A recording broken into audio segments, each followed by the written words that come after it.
we're going to solve a compound inequality.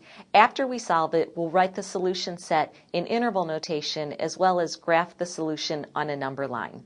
So we have this compound inequality, and notice we have a 3 in the denominator.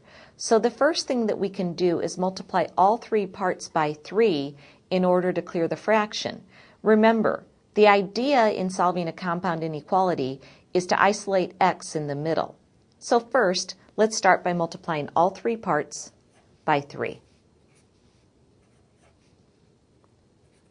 When we do that, we end up with -9 is less than or equal to, notice the 3's divide out, and we have 2x plus 5, which is less than 18.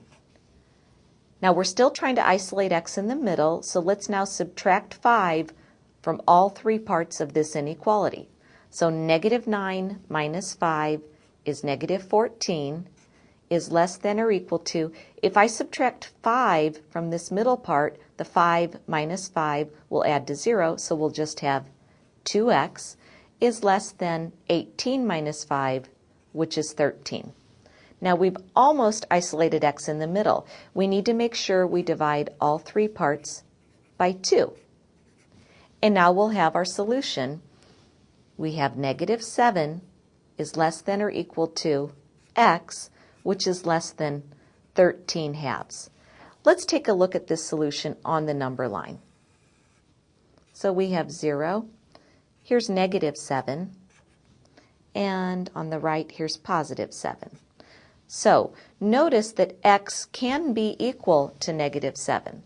So we're going to put a bracket. And it can be any value up to, but not including 13/2. Now 13/2 is right about 6.5.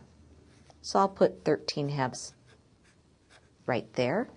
And since it's a strict inequality at 13/2, we want to use parentheses. And x is isolated in between these values, so we shade in between these 2 values. Notice it's closed on one side and open on the other. So when we write our answer in interval notation, writing it from left to right as you see it on the number line, we'll write the first value that we see x can be, which is -7 on a closed interval, up to +13/2 open.